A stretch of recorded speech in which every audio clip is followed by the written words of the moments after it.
Okay, let's go. Let's rock and roll. Can you see us? Can you hear us? I think everything is up and running. How are you today? How are you, Shimon, today? Alive. Alive? I mean, that's progress, right? How's it going, guys? Long time no see, I would say. Yeah, I know we've been extremely busy. We've been extremely busy in the last few, I would say, months. I really don't remember what I was saying last time. Don't ask me anything, because it was so long. Yeah, so in a nutshell, we are busy like we have never been before in general. So that's including the projects, including manufacturing, shipping. In a nutshell, everything. Yes, we are cooking as well. He's like 40 degrees as well in Poland. It's so boiling hot, yeah. The good thing is we have aircon. At least we have air conditioning in the factory itself. So although I've seen there is something is happening with it, so maybe on Monday we won't have it. But anyway, that's what it is. What we're going to be talking about? Yes, I do have some update about StarCraft. I do have some update for all of the projects. Today is just like standard ask me anything. So we're going to be talking about all the projects we have in the pipeline, all the delayed projects, all the projects on the horizon, all the projects on time, basically everything. Yeah. Right. Am I at the same time as Warhammer preview? I wasn't aware of that. I saw that, yeah. I didn't want to tell you because maybe you'd get stressed out or anything. I'm not stressing out. I mean, that's fine. That's fine. That's all good. It's all good. We don't do Warhammer. We do other games. We do Battle Axe. Not that button, sorry. Battle Axe 5000. It's actually, I like that name. I think we should consider this one. So, okay. Trademark it. I will. Need to do that. So the projects, guys, you know the typical projects we have. It's a Port Heaven. Obviously, we have a Quake. Then we have a Heroes. I see the connection is showing poor for some reason. It's fine, I'm sure. Okay. StarCraft, French Crusade, if you want to ask some questions. Then we have a World of Tanks. Heroes, Duskhollow, Battleground. I have update about new wave for the Battleground, and then Dishonored. Dishonored is finally getting some love from us, and the pre-page is up on GameFound. Okay, let's go, Sean. What's happening? Yeah. So. Okay, maybe some quick questions here. Oh, if you want to, yeah. Let me have a look. Maybe some questions. We can answer some questions quickly.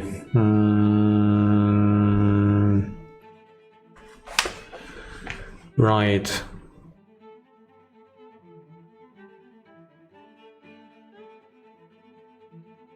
So, question: excited for Duskhollow. As with all the other DNL campaigns, I will order the biggest pledge.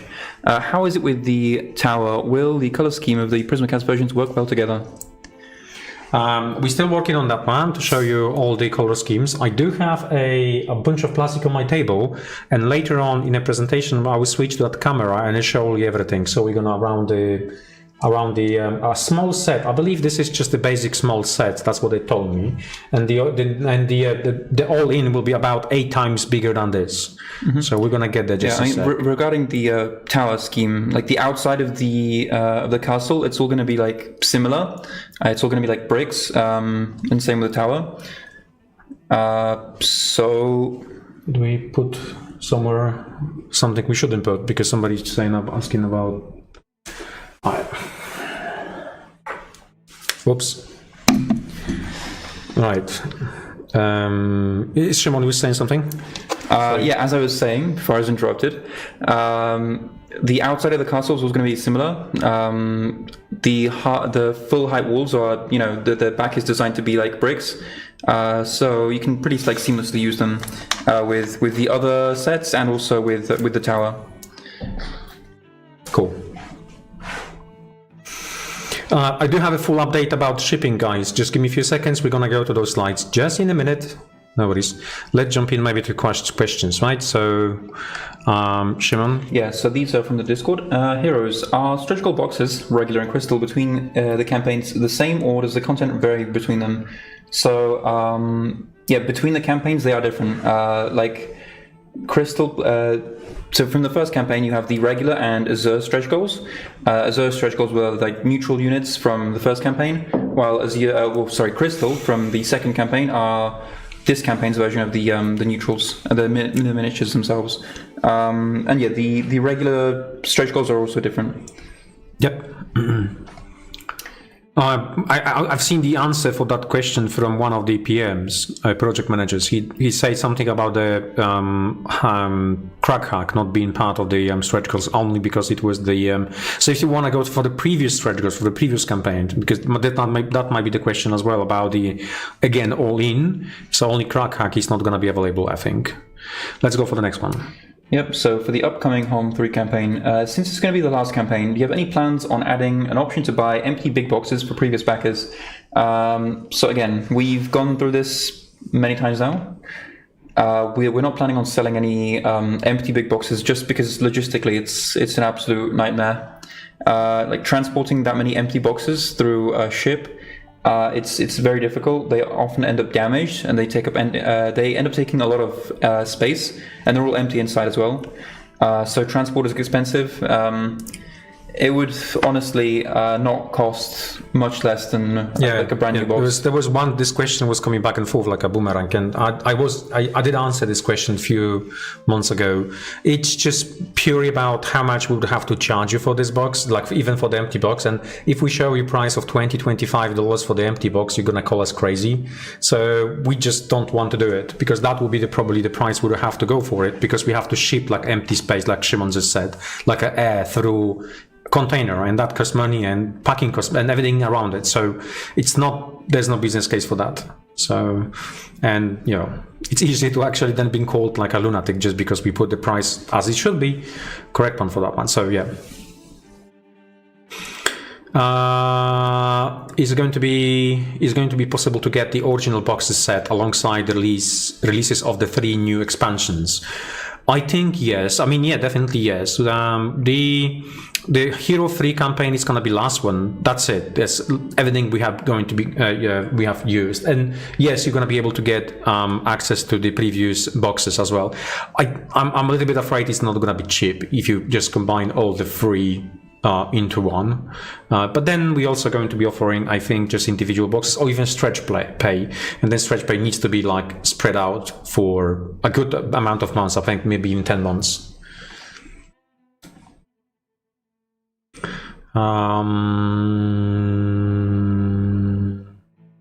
Cool. Let's go for the next questions from on here. World of Tanks, any plans for accessories, play mats, and theme card sleeves? No, not yet. We will do that at some point, but we have to first focus on the next two releases, and then we're going to jump on accessories. Your new warehouse, how's it progressing, and can we expect the 3rd campaign for Heroes to be stored there instead? Absolutely, yes. So have a look. So this is current warehouse, and then as you can see, the what's that? It's the lift or forklift, or it looks like it. Yeah, what's not? It's basically not a forklift. It's a digger. Yeah, it's actually. I've got a name. I'm sorry. Yeah. So anyway, it started. Literally started this week. So we got the building permit. Right, that's the one. Building permit and all the approvals from the environmental. So now exactly here, round about in 4 months, 5 months. I'm gonna keep you updated on the pictures. Anyway, it's gonna be massive. Another size of this size warehouse, and finally we're gonna have a little bit of room to move pallets around. I don't know for how long, but answering your question, yes, we are going to have a full, finally, distribution center for ourselves, and we won't have to use anyone else for doing those things, like Green Logistics or other companies. So, well, that depends on how big the current projects get, I think. I mean, yes. I mean, obviously, this warehouse should hold 3,500 pallets. You got 60 pallets per container. Mm-hmm. Well, 60, around about 60 pallets per container. That's a lot of containers. That's a lot of containers. Yeah, that's what I heard about the last warehouse as well. And ended up being not enough. So I know, but that's the thing, which is Yeah, I mean, operationally, the business is growing too fast, too quick, and we cannot catch up. We cannot catch up any room and space. Like the current warehouse at the moment is just like fully overloaded. You will see the pictures in a minute. It's absolutely fully loaded only with StarCraft. Everything from that warehouse was moved to the external warehouse. We just rented external warehouse just to have all the pallets on there, just to have a room here, just operational movement, right? Like, moving, packing, and so on, and preparing for shipping. This takes time and takes the floor space, which we don't have at the moment. So causing a little bit of mayhem on production at the moment. But yeah, we getting there.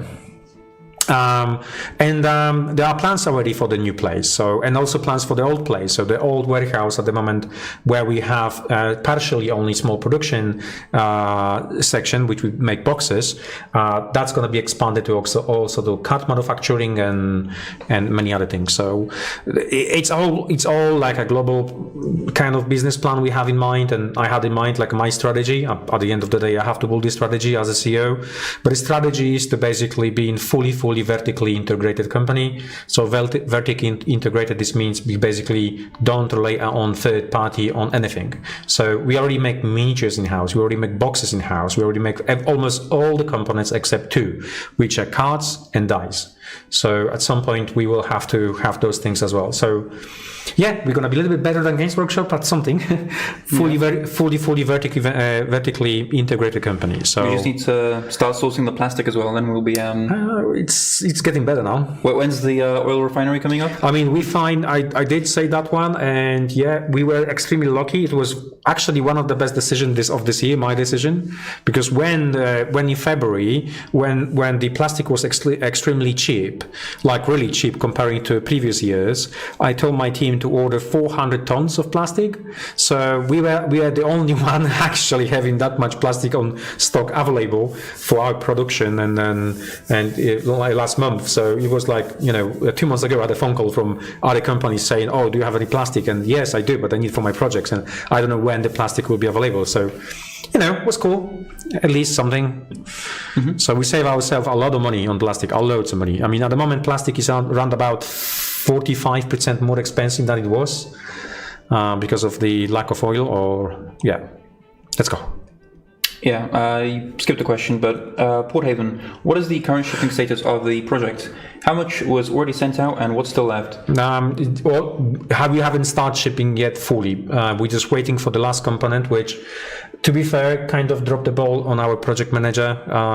For some reason, they've completely forgot about the Game Master. What's the name? Screen. We have it finally. I will show you the pictures. I will show you the video how it looks. But we were just rushing for the last couple of weeks because we like, okay, we have to start shipping. So let's do the stock take. Where are DMs? And we had no DMs. So it was like, wow. Okay, we completely forgot about one of the element. I mean, to be fair to my team, it's just like there's lots of different projects happening at the same time. But it was like, okay, fine, great. Now we're gonna have to catch up. So catching up is gonna start from next week and following week. So we will send, because we're getting more people in the business, and be lucky because it's now the students, we're actually getting quite a lot of students to help us out in packing and just moving pallets around the company. So but then experienced crew is going to be sent to the other place, to the other factory, just to start shipping those things and start to catch up on other elements. I guess that also wasn't like the only issue with Port Haven though. Yeah, like for some time the warehouse that currently stores Port Haven, I'm pretty sure didn't have any electricity or power. Or yeah, that was still not having over there. We have to use. Well, it should be this month. It should be this month the power, because we rent the building and we find out the person who rented before was the person who basically didn't pay the bills for the electricity, so they cut off the electricity, and all of a sudden we ended up with having to go through all the paperwork. So welcome to Poland, but we needed to go through all the paperwork in order to get electricity in that building. So, but that's a different story. So, but yeah, it also costs the things that we cannot get the scanning system, we cannot get the warehousing system set up and start doing those shipping. So, but we make the decision that the parcel is going to be prepared over there, and then all the parcels will be sent here, scanned here, and then ship it from this place. David was asking question. He was trying to reach us. Maybe try Facebook and send the message through Facebook to our team, and I'm pretty sure they're going to be able to answer the questions. You can do it through Facebook, or you can do it through our website through the contact form. If you select marketing as the your target for the message. Yeah. Second question here anyways. Long time ago you spoke of maybe releasing a kit that was usable to build like a hero quest board, etc. Now that it's almost time for the castle, will there be an add-on with extra spruce to build one, or is that an idea in the pipeline? Well, the idea is in the pipeline, but you have to bear in mind one thing. We cannot really advertise everything to being like officially for the hero quest, because we're gonna get in trouble. However, I've seen many tables already done with a what's the name, the Dungeons and Lasers spruce, especially that we added even like a small tiny half wall, like a one inch, so that helps a lot in building that the hero quest table. Let's go for the next one. What is your presence at GenCon going to be like? I saw you have a booth. Will it be similar to Adepticon? We have actually two booths.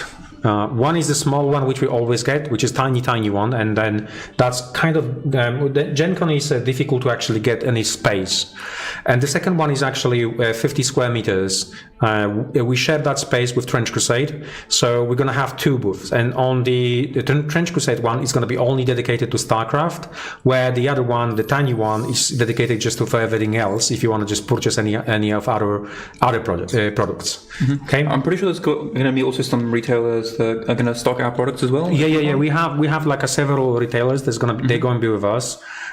They do have like the Trench Crusade, obviously. There's going to be a Dungeons Lasers. Whatever we have in retail, they're going to be doing it. Yes. Okay, Sean, let's go for the next one.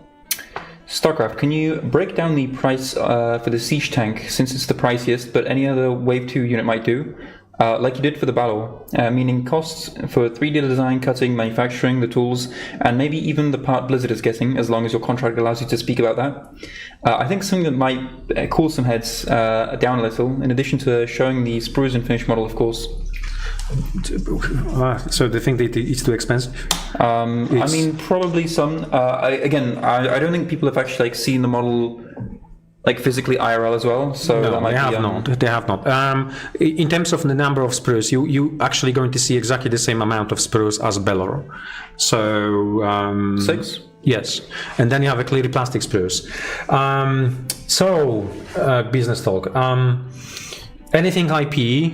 Anything that you provide as IP, it got a much bigger cost than anything you done internally, because there's always back and forth between approval. There's also always the time we need to spend on the product to be approved. Okay, and it doesn't work as simple as people might think, because it's always every time we got a third party involved in anything you do, it generates costs. So my team needs to spend much more time on sculpting of anything, because it needs to be according to the specification, this being according to the the concept arts and everything else, and then it's go through the approval stages and process, which and then create additional downtime and delay. So anything you do which is related to IP products, you're always going to find to be fully delayed and cost much more than anything else you have in your portfolio. That's one. Second, when you design anything and you sell anything for with the IP, there's a royalties you have to pay. And not only royalties, there's a big bill usually when so-called of the minimum guarantee. This is where you sign the deal in a contract, and this is what you basically pay upfront. Then those minimum guarantees are different depending on the size of the projects of the IP. Some small IPs you can go and get for $50,000. For the bigger IP, you're looking at $500,000. For the massive IPs, it's about $1 million for the IP for 3 years. So this is how much money you have to pay. So all in all, everything sum up.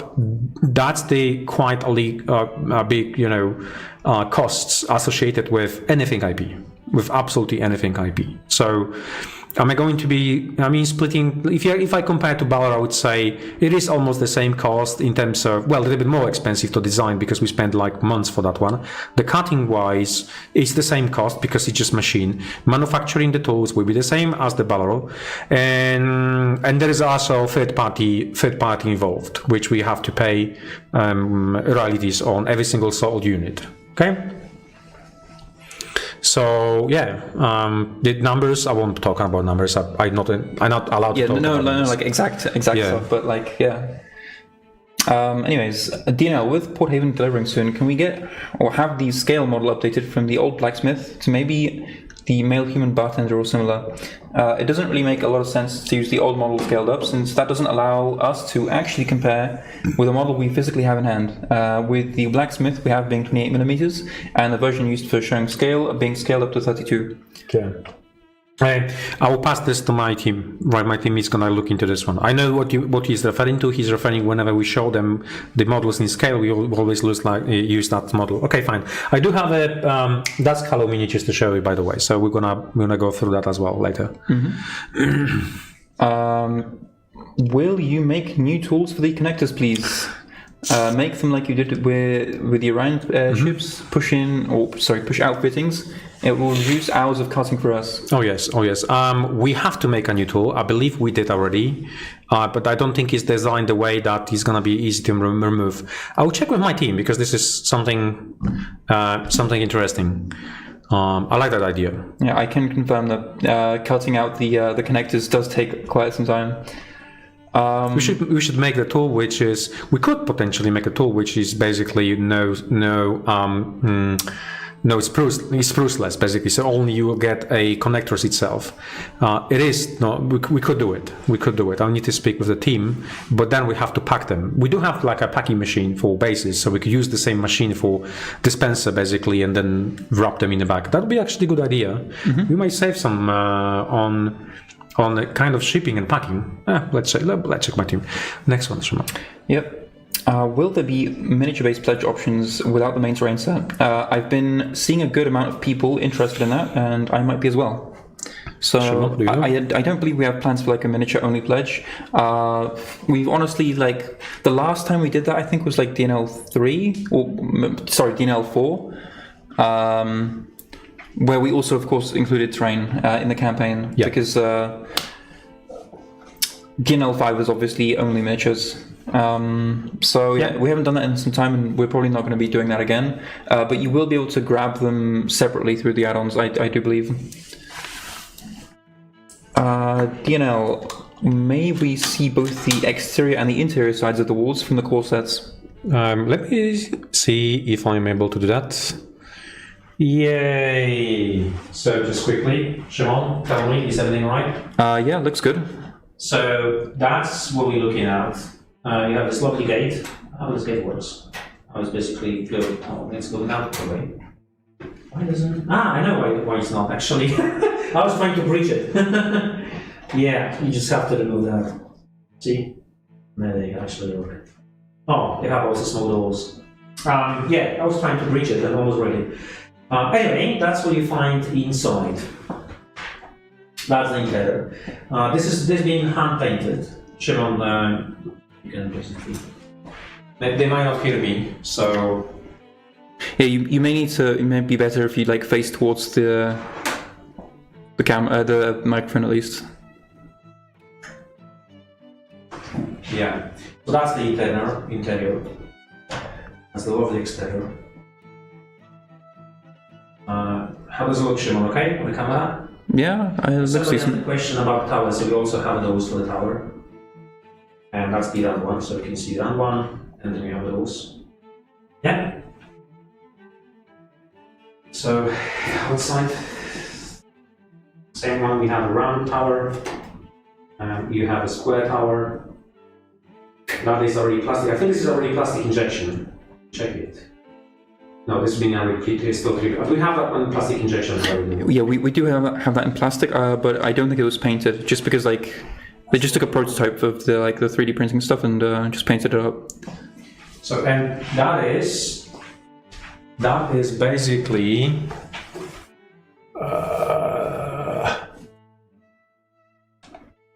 So that is basically what I've shown you. This is basically a small set. So all in is about 8 times that. No. That's what that's what they told me. One second. Is that one set, really? Yeah, 1 second. Let me tell you. I'll tell you one sec. They actually told me on the chat today. One second. That can't be right. I mean, I can already see it like contains some of the add-ons. This is 2 core set. Sorry, this is 2 core set, and all in will be 4.5 times larger. So that's what he's saying. Okay, that makes sense now. I was about to say. Yeah. It's still a lot. Cool. Let's go for the next one. Duskhollow, can we get some blood sewers? I Just applause are fine. don't think so. We don't have plans for that yet. Yeah, we already have like a lot of stuff planned for Duskhollow, and it's a bit late for us to, I guess, like add more stuff to it, just because we already have like so much stuff planned already. Yep.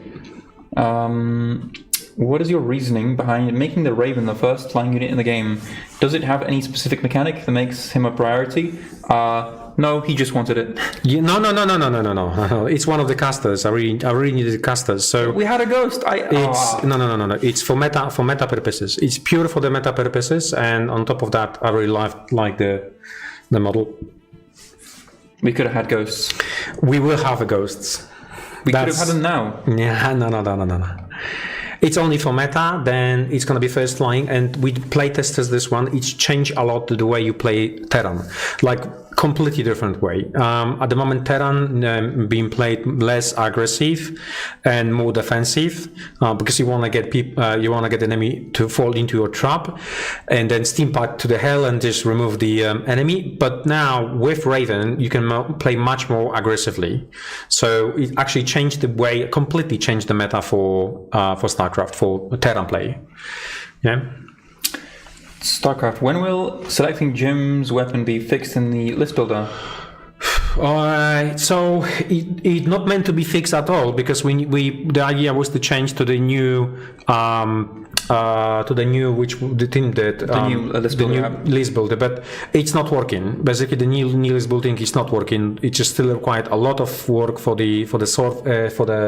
lot of coding. It still required a lot of the database connecting and stuff like that. So team a little bit struggle at the moment. So I might have to go and fix this in our temporary building software, that thingy. Okay, I will get that one. And some other questions. What cadence do you expect to balance patches going forward? The new release, so we can talk about the new release, is scheduled. So on Gen Con, we will be showing you new models. They're going to be painted in the cupboard, so you're going to be able to see them. Gen Con is towards the end of the next month. And then we're looking at the new releases around about August now. So we have to... he's quite asking about the balance patches. Let me finish. So once we release that one, once we have a new releases, after the new releases, we're going to look at doing some balance patches. Do they need it at the moment? I don't think so. We need the people to actually play. We need that game to be played by the people to provide more feedback in order to actually put some more stuff for the balance. At the moment, I don't think it's needed. There's no like major issue what's not with the balance. Yeah.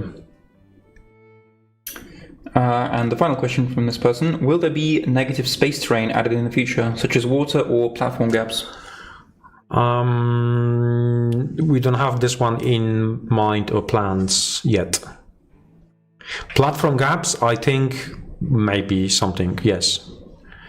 But that will be with like an interior terrain sets I have in mind, but it's just not yet been finalized in my brain, so it sits somewhere on the back, so we'll see. For StarCraft, with the confirmation, Zeratul will also have a structure/token with them.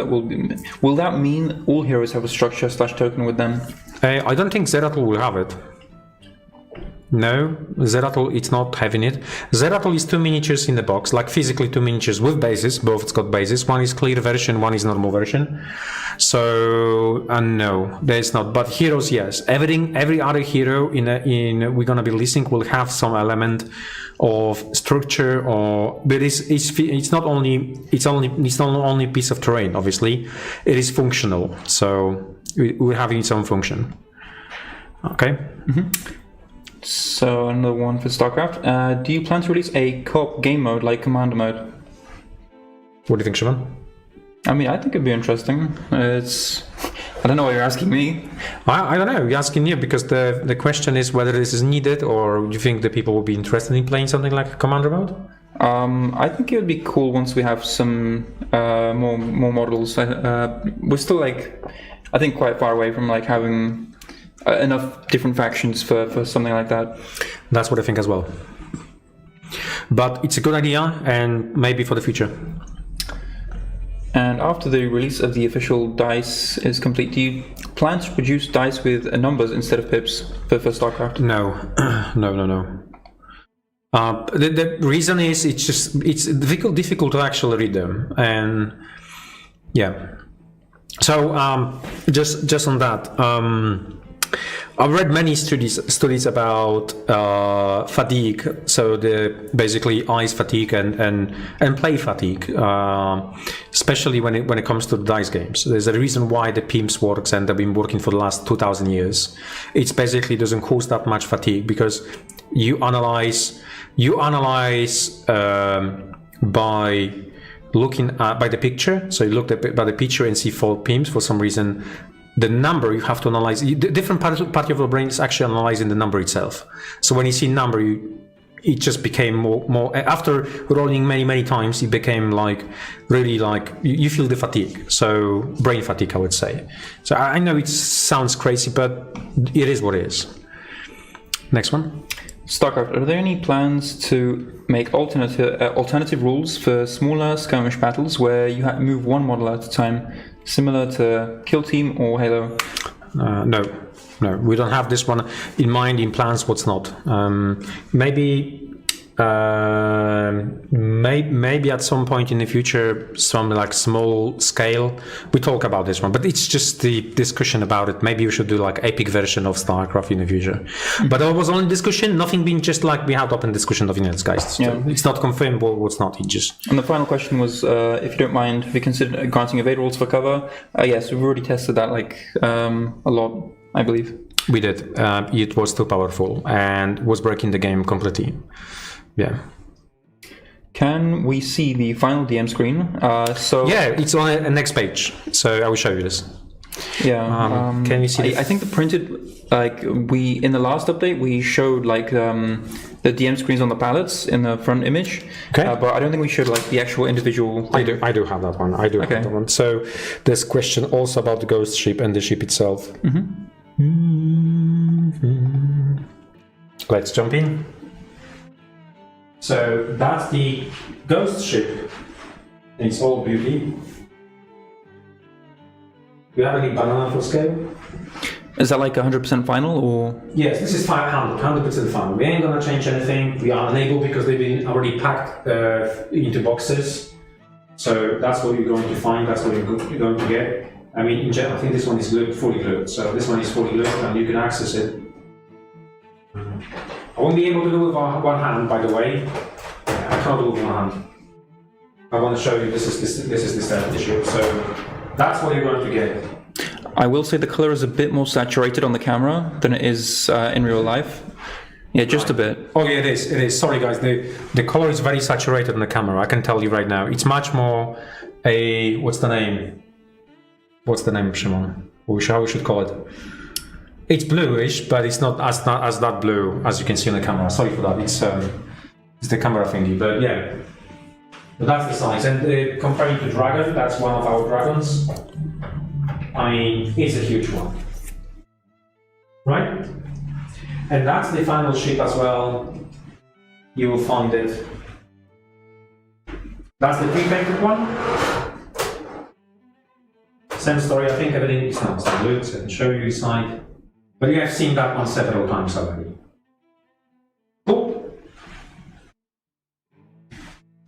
I need to be careful with my camera because I got plenty stuff in my office you should not seen. Right. Yeah. You can tell we're professionals at this. We are professionals. Come on. Yes, we are. Shimon, it's a live stream, so all the things might happen. Last time I almost had a heart attack because it was my desktop was shown and I had a very important document on my desktop which nobody could see it because it was a license document. Okay, let's go for the next one. Well, don't tell them that. Done. Okay.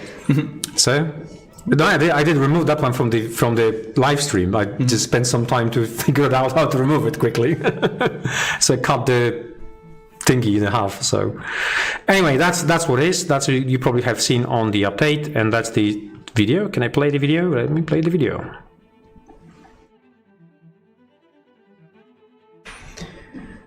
Front, back. That thingy was basically missing, but well, it is what it is. Hey, Did you record this? yes. Of course not.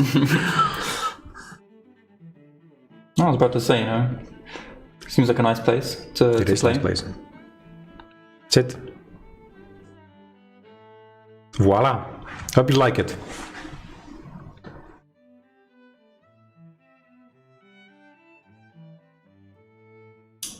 And do you have plans for tournament support for Yes. StarCraft? Yes, we do. Yeah, so the guys from Gunhammer are already working on tournament pack and everything else. We plan to do a lot of tournaments. We signed the. I just keep forgetting the name of the tournament app. You see how good I am? Just keep forgetting stuff. But we signed a deal with one of the companies which provides a tournament app for basically tournaments, and that's gonna be there as well on that app, starting very, very soon. The thing is, I wanted really not to start at the get-go with about the tournaments, because I believe we needed a little bit of more miniatures to be released for the game itself to create like several different meta. But just literally yesterday, I was downstairs in having chat with my team, and they say, oh, by the way, there is a tournament for StarCraft, 40 people already playing it. It was through the Tabletop Simulator, but it was 40 people playing StarCraft tournament on Tabletop Simulator. So there is a huge need for this game to have like proper a lot of tournaments. So it's gonna happen. We're gonna push it now. When will you be able to reveal the 2 new IPs you're working on? Essenspiel, yes. Essenspiel. We're aiming at the Essenspiel. If everything goes according to the plan, yes, at Essen. If not, after Essen. And when will you show us the Wave 2 units? Can we see all the sprues and the boxes and the units themselves? The price for those units is pretty steep, so I'd like to know exactly what we'll get. Yeah, okay. We will do that. Hey, keep in mind the prices we've shown. They're also MSRP prices. And they changed a little bit. The Ravagers are cheaper. Mm-hmm. I think the price for Ravagers was not correct. I think people were right about the Ravagers because they were comparing 1-to-1 Ravagers to Stalkers, and you were guys right. So we dropped the price on Ravagers. Duskhollow, can you talk about a bit about the planned add-ons? Are these to be available add-ons from the start, or SGs to be unlocked that will also become add-ons? So I'm not 100% sure on this. To my knowledge, there's supposed to be add-ons that are available from the start, but again, they might be part of some pledge. They also might be part of they're part of the all-in pledge. As for to my knowledge, they're available separately as add-ons from the start, but don't quote me on that. We'll have to clarify that, I guess, in a future update. Yeah. We will clarify this one next update. I mean, once we close it to the launch of Port Heaven, it's like at the moment, we don't know when, because we have to ship the Port Heaven first, and Duskhollow will be launched, Duskhollow will be launched once the Port Heaven is being shipped. So once we close it to starting Duskhollow, we will provide all the info on that one, and clarify all the questions like this one, for instance. Is there going to be a battlefield terrain variant for indoor games? We're still rather far away from that, I believe. Yeah. I mean, And again for StarCraft. I mean, if so, what I mean, the modification to the core rules and that. Okay, what's the similar to the installation missions in the game, or something like a boarding action? He's referring to like the Amerigo mission, for example, in StarCraft 1. I mean, the game is like, the rules are like kind of sandbox, so you can actually create whatever you want with it. You can create your own missions for that, so... StarCraft, I don't remember when, if it's been asked in the past, so excuse me if it was, are you planning on releasing a kit of plastic markers somewhere down the line? Yes. To replace the cardboard ones? Yes, I want them to be available for tournaments as well, so like a prize for the tournament. If you participate in a tournament and you score whatever the thingy, then yes, something like that. We're working now on that kit, so the tournament kit should be available at some point, and I want the plastic tokens to be available there. So imagine getting like gold plastic tokens or silver one. Like we can make the metallic color as well, so that we did that for other games. We did that for the Masters of the Universe as a tournament pack, when you could actually get the mana in metallic colors. So yes, that's something I've got in my mind. Yeah.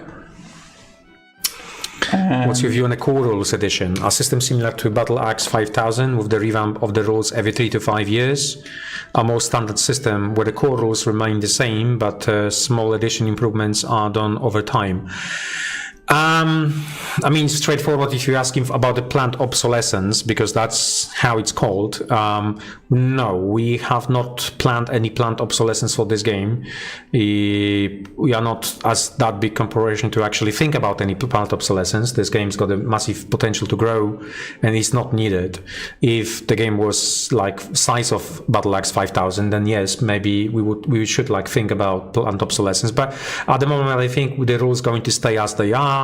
We're probably going to be doing small additions or improvements based on questions, or if we feel that people thinks we should be doing some small tiny changes, but do not expect like a massive revamp of the rules every 3 to 5 years. I think the small updates, I think if a revamp is needed, it's going to have it needs to have actual significant changes. If we're going to be able to do something like that. But what would we? What would we have to make? I understand why like Battle Axe 5000 needs revamp, because it just bringing thousands of people straight away back in the game just to try it again with the new rules or whatever. It's just reactivating people, and that's what it is. It's a cycle. Plant obsolescence got its cycle. When they release the product, the life cycle for them is 3 years. They know that very well. So they start with the let's say on Prime, when you have a new release, all of a sudden you got hundreds of thousands of players, and then it just players fade away, and that's what it is. And halfway through the process of releases, they think about, they start working on a new release just because they want to bring back the hype. They want to bring back people to play again the game for some time, and that's the whole concept and purpose here. Now, our planned obsolescence, let's say planned obsolescence is something else.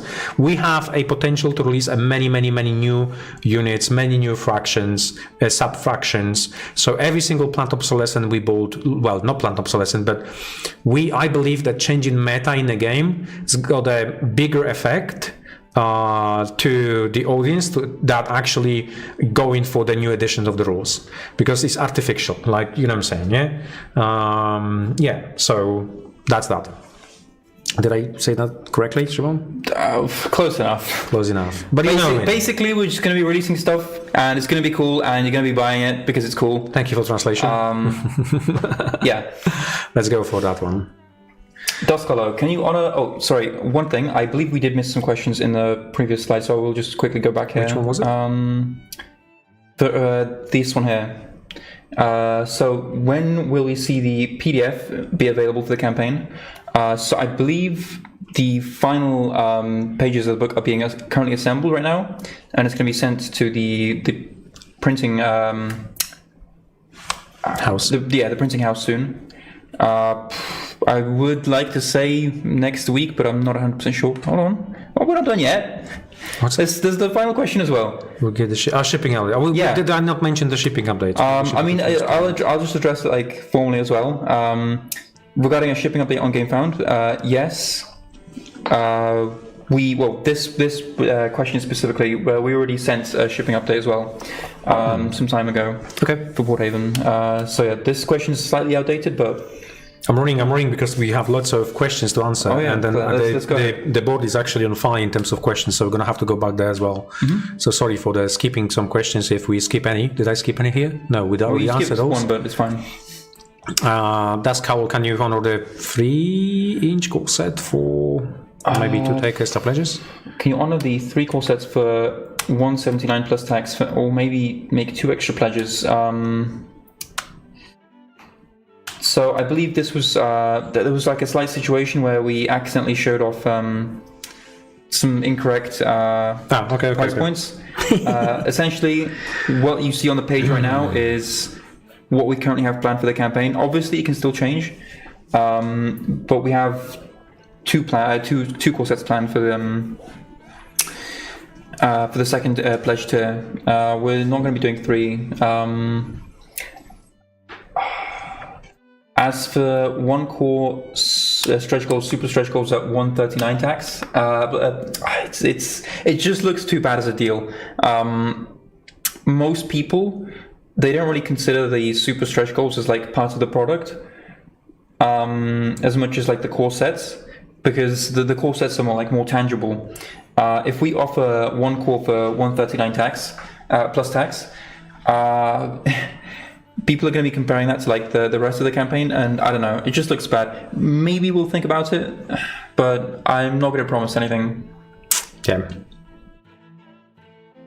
Duskhollow, can we get in an extra 3 core set pledge option with the increased price from the Bulgar set? We already have the visuals for it. I mean, that's the question to my team. They haven't answered that question to me, just to say about net, so they're still thinking about that one. Once we have update on that one, we'll give you guys. Why pre-painted pledges became progressively more expensive compared to the unpainted counterparts? Yeah, I mean... So yeah, regarding this specifically, it's because the actual pre-painting upgrade, it's not covered by the pledge discounts. With like it's a fixed price. Yeah, it's a fixed price. So there is no economy scale. So normally when we say we can manufacture XYZ on a machine, then yeah, I want to make lots of sprues on one machine with no changes. Now here with pre-painted, there is no economy scale, and we have to basically have the price constant for painting. So it seems like it's actually more. It is basically per set, per unit. Okay. I can explain you very well why this is happening. It basically, those machines and that process is extremely unstable. So we have to keep changing print heads, and every here and often, every single print head costs like €3,000, and we went through like a lot of them, about 20. So this is very, very costly process to do what we do on our machines, and on that pre-painted. Looks fantastic, looks phenomenal. I mean, especially the latest releases of that. And I bet you that for Duskhollow is going to be the best of the best. It will be, because now it's fully designed for that. But yeah, it is what it is. The cost is there, and we cannot make anything like economy of scale from that process. So yeah. StarCraft, regarding campaign release, you have shown some excerpts of the book, but will the release consist of just the campaign book? Have you considered including some kind of campaign-themed plastic piece or of terrain of some sort, for instance? Maybe a particular plastic objective marker? Have we thought about that? Because I believe we're just mainly sticking like with the book right now. Yes, right now only the book, but again, we wanna go through most of the releases this year on the miniatures side of it, because we cannot make like 3-4 things at the same time, obviously. So it's gonna be very, very difficult for us to actually catch up on everything. So, and you know, the team is not that large internally, which means that we have to basically focus on one thing at a time, right? You know what I'm looking? I'm looking for the StarCraft rulebook to show them, and for some reason I don't have it here. Ooh. It means I'll have to run to manufacturing in a second. Oh. You really put in a lot of StarCraft questions here, huh? Can you tell us how much the high ground terrain will likely cost and what will be contained in the box? I don't remember from the top of my head, to be honest. I think we're looking at something like $49. I think that was the price. Or maybe some different, but you know, I don't remember those. My team is actually, you know, now we get more people in the business, so we handed over those things to them. You're gonna get quite a lot. It's a massive terrain. I did show them on the last time, did I? Oh yeah, apologies. 1 second. Did I show that terrain to them last time or haven't? I mean, I could potentially. Or I shouldn't, Shimona. What do you think? Maybe I should say that. I mean, you're asking me. I don't know. I mean, we did show you. That's the terrain. Yeah, last time you said 40 USD or 39. Yeah. So this is the terrain you're going to find it. It's just about Maybe we'll switch to face cam. Yeah. 1 second. Do that. So that's what is in there. I mean, I can give you a size comparison to ship. It's like 3/4 of the ship anyway in terms of length. Shimon, can you change camera? I'll show them on the table. Mm-hmm. We can do 360 on that one. Yeah, switch for the camera. It's the unboxing camera. Let's do the professional thingy. Right, this is what you're going to find. So, yeah. Then comparable to ship. Right? Okay. And then you can connect like 2 of them, this way, that way, doesn't matter. You know, anyway, so you have small ridges here for miniatures so they don't fall. Right. Cool.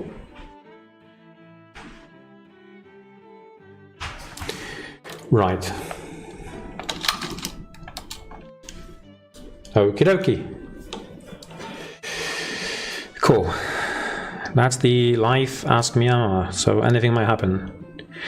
Right, let's go for the next one. Oh, I wanted to show you something. This is because one of the part of the question was here.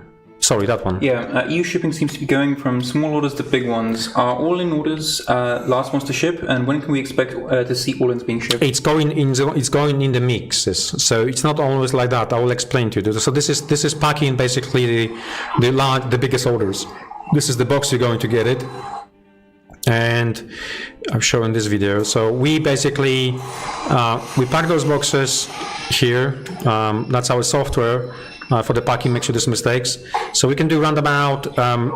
It's 1 minute per box. Roundabout is about 48 seconds, 90 seconds per box, depending. So, and we can get like 16 of them on a pallet. But this is the largest orders. This is the largest bundles, and we have them, you know, ready for shipping to and ship them ready across the globe. Most of them going into containers because we ship them to United States. So this is how they look on the pallets, and they bundle 5 we call them. This is the largest bundle. So this is like that, and we get about 50 of these pallets going into one single container. Okay. So that's what it is. So it's a mix basically. So it's not like we're shipping just one small big one, but basically whenever we actually assembly, this is what is being shipped out as well on top of it. So yeah, some of the big boxes. Now, a little bit of StarCraft update, guys. I just want to show you those things. Where we are with the shipping. I think this is many of you were waiting for. So starting with the United States, we shipped 73%. It's shipped in a container. It is halfway through to United States, or its containers are leaving, or they're going, or they're halfway through. Remaining 27, which are 2 last containers, so another 100 pallets of basically product. It's leaving today, so today was truck loaded, and then it's going on Monday, the last truck for United States. So United States will be cleared out by 29th, and then it's gonna go to you. So this means about 3 weeks on the boat, 2 weeks and something on the boat, and then it's going to miniature market, and miniature market will be distributing this one to you. Make sense? The Canadian ones, we're shipping straight off this one. So the Canada is only 2 containers, which means the 2 containers going to be shipped between the 30th of July and 30th of June and the 3rd of July. Europe is 43% shipped, and shipping is ongoing. So we kind of halfway through in terms of shipping for the EU, and then we pack containers for the other, USA and other places. But in the same time, we do also shipping Europe. So UK shipping is planned for July 6th to 8th. So this is where we're gonna be. Just dedicated container will be shipped at that time to our warehouse in the UK, which is located in Leamington Spa, and then from that warehouse will be distributed to you guys. Korea shipping as well as Australia shipping is the same time, because we're sending train. It's got about 2 weeks for the train to reach the China, and then it goes on the boat, and another week to actually reach you. So this is something new. Normally you ship everything through boat, but going around the Africa, whatever, the boats are not the option at the moment. So we decided to do slightly different. Okay, so that makes sense on shipping. So why we do that way and what's going on, why we haven't shipped to Europe first or whatever, it's explained a little bit here, that what we're trying to do is to make sure that everybody will get the game almost at the same time. It's almost impossible to do that because European we have to ship it through, but it is what it is. I will say, just to clarify, the shipping dates you see here, like June 30th to July 3rd, that's like the time it takes for it to get out of our warehouse, yes, to that place, and then it's going to take a couple more weeks to actually get through everything. Yeah, so, and that's kind of including everything. So we also decided to postpone anything like full release of the street date for the game. We have to, because that won't be not fair that you guys is still going to be waiting for your parties to arrive and the street date. So the street date actually is going to be re-announced, or basically announced, once we have a more confident data on you guys getting the parcels. Yeah, and again, regarding like shipping information, this is just like the most recent information that we've gathered over the past couple of days. There will be like a proper update next week, early next week. It should be early next week. Yeah. So, and then the other thing is basically the shipping notification or your tracking numbers. So all the tracking numbers, everything else will be happening once the miniature market starts shipping to you. So you will get fully notified from them. Mm-hmm. European ones, you're getting shipping trackers from us. You should be getting at least. If not, let us know if you received your parcel but no shipping tracking number, or email with the tracking number, because that's something we're gonna have to basically investigate. And obviously Korea ones, and then Australia, New Zealand, that's a different story. Okay. Right. So as we said here, what we plan to do is to make sure that everybody's going to get almost at the same time. It is a little bit delay.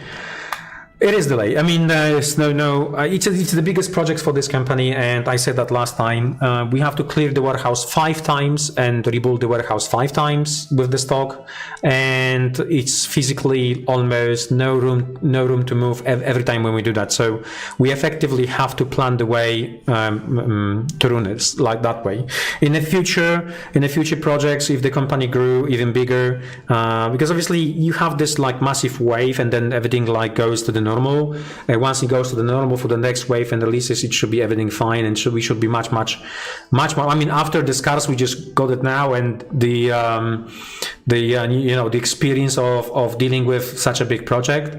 I think definitely for us, we will know what to do and how to do it for the next wave releases. So we're already planning to have warehouses globally and being about 6 to 8 months ahead of our release schedule, just to make sure that everybody's got the stock before we move anything through new waves of releases. Okay. Right now, people are surprised when the delivery calls on the door. Well, okay, so you see, that's what it is. I don't know if we're ever gonna get with working GameFound. I mean, I don't know. We've just been struggling with GameFound to actually work for us, and it's just like the emails are going out very, very late. It's whether something on their end or something on our end, I don't know, because we get these numbers automatically in the system. So I think the GameFound's got limit on amount of spam emails they can send out, and that might be the problem. Something we probably have to think about and how we build this communication with in the future, especially if we're going to be using for anything in the future. Yeah. Why the SCV is moving to Nexus? Nexus is outplayed, but SCV is the workhorse. I was going to put like a probe there, but it didn't look right. Everybody was question why. No, you should have put a probe there and replace the box with like a Vespene, or give it like a Vespene effect, because it's like a green box. Guys, I got a question for you about Chronicle X for those of you who are here. How about Chronicle X miniatures game? Not board game, miniatures games. Let me know. And let's move on.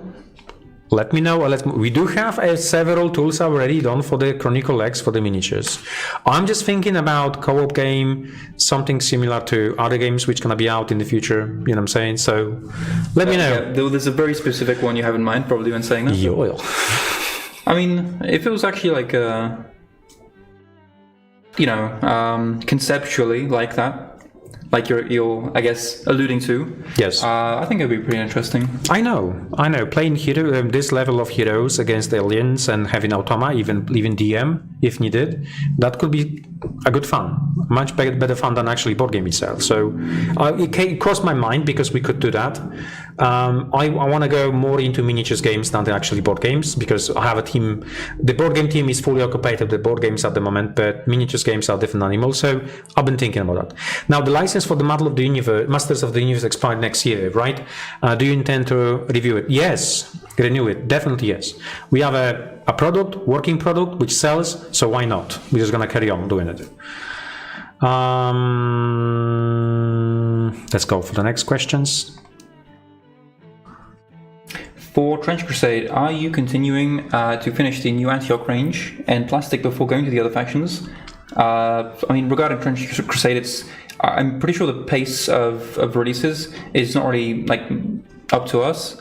A lot of the time it is like mainly waiting for. I mean, if this part of question is just dedicated to us, yes. I mean, we have very it's not even our product. Yeah, well, it's a little bit very close and rich partnership, I would say. Oh, it's not normal partnership. It's much more closer and much more bonded. So yeah, but in regards to like when sets or when factions are worked on, that specific part isn't up to us at all.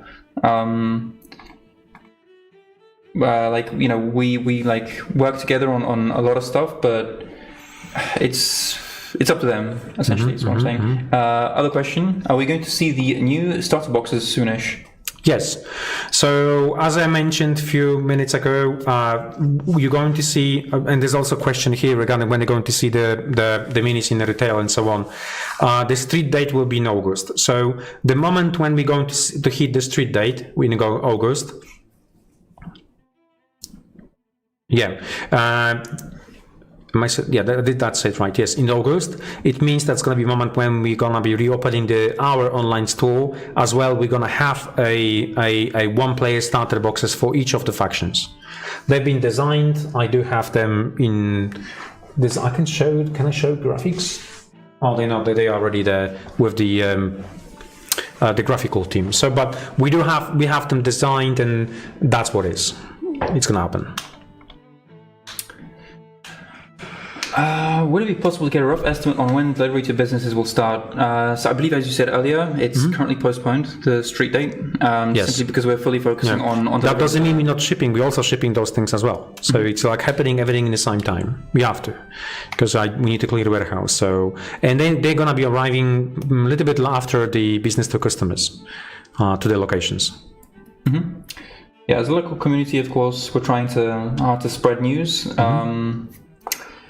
And we if you have a store, we do have a program which is called, which is for the demo box. So you have a store, just Google the information about us, or get in touch with your distributors, because you might be entitled to get yourself or purchase basically for the cost of shipping a demo box. And we've been shipping those demo boxes. We did ship about 150 demo boxes to different stores, and more than 150 is still going to be shipped out. So yeah. No SCV for Americas or rest of the world? I'm not getting. Yeah.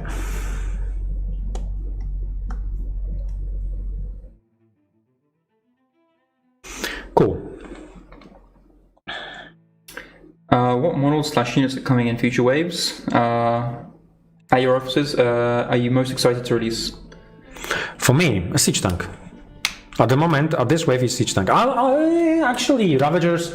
I think they meant future waves, not like currently planned ones. Okay, so future, the Filer. This guy. See, he always provides like the most boring answers that like. No, obviously it's Archon. Come on, I have to say Archon. Okay, well there you go. Archon, Then that's a good answer. I cannot say this one because I'm Zerg player. It's like, you know, it's like I'm a little bit worried Overmind is gonna be upset with me now. What I'm gonna say to Overmind? Sorry, I like Archon better. He looks better. Come on. But he's Archon, guys. So, but shh, don't say Overmind because he's gonna be upset with me. What about you, Shimon? You're probably one of the heroes, right? I mean, it's still probably gonna just be Tychus for me. Tychus? Yeah, I mean, he's just cool. Traitor. Traitor. Of course he is traitor. He was true to the end. A true friend of Jim, right to the end. He just. Was he? Oh yeah. Okay. Well, he could have just taken the shot. I remember that differently. You know, he could have just taken the shot without saying anything, but yeah, he gave Jim a chance. Anyways, next question. What's the breakdown for your development team in regards to most played factions in the office? Actually, it's a mix, right? We have Protoss players, we have a Zerg players, we have Terran players. It's a really mix. It's a good portion of mix, actually, I would say.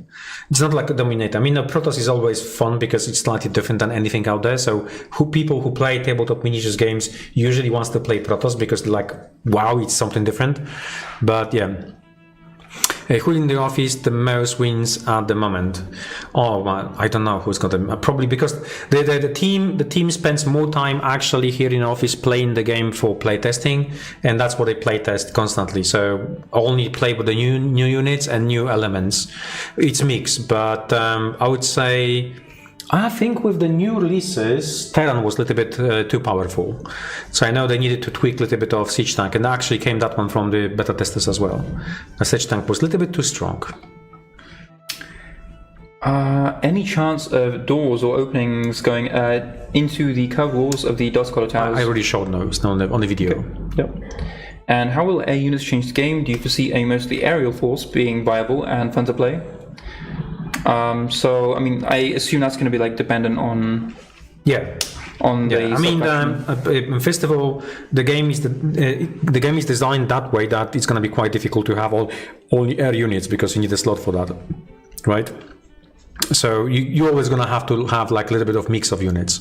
How it's going to change? I mean, this is going back to the questions you just asked. The question about the rules and do we plan doing like massive obsolescence with the rules and what's not? No, we don't. I mean, every single release. I mean, got the potential to release something amazing. So every single unit will have a specific need, specific reason to be released, and the rules which are actually going to change the way how you can approach your faction, and that's the aim here. So even the flying units. I mean, there was a question about the Raven. Yes, Raven introduced a lot. Banshees, they introduce completely different style play. If you want to counter enemy, especially on the points, that's the Banshee for. And then if your aim is to actually play for the points instead of dominating play for the specific points on the map instead of dominating the map itself, you go for different type of units. So give you many strategical options. I mean, I am always big fan of mix. Like my ideal faction would be the Thyler, Zerlings, and Nutalisks. That's my vision for my faction, and probably this is what I'm going to play once all the things are released, because I know what the Thyler is going to do. I know the rules are ready for it, so it's gonna work very well with Zerlings, obviously, and then Nutalisks are there to control the space, control the points. They won't be able to cap it, but at least they can actually get the enemies out of it when my Zerlings actually will reach them. So that's the kind of the idea. But again, design of this game is much different in any other tabletop miniatures games. That's my opinion, personal opinion. So, well, as a designer as well, because the units, the variety of the rules for each of the individual units, which change meta so much. So yeah. And we kind of have to do that because the amount of units we're going to be releasing now, we want to give people as much as possible options to play. Now, in the future, you're probably going to get additional rules for your models, like, you know, different variants of your models on rules, like we do now with all the heroes, right? They're gonna change a little bit. Oh, a little bit of heroes, guys. So if you stay here still that long to watch us, we have a little bit of information about the Wave 2 shipping. This is the data I have received today. So I'm really hoping this is like 100% final data on the shipping. In general, this is the amount of product we needed to ship was 12,000. What was shipped is 11,000. We're looking at additional shipping of 348 boxes. Now, that is including also, and we also have to mention, there's lots of people who has not yet closed the pledge manager. We're trying to reach you. We're trying to send pigeon. We're trying to, I don't know, send whatever. We're still not getting through that.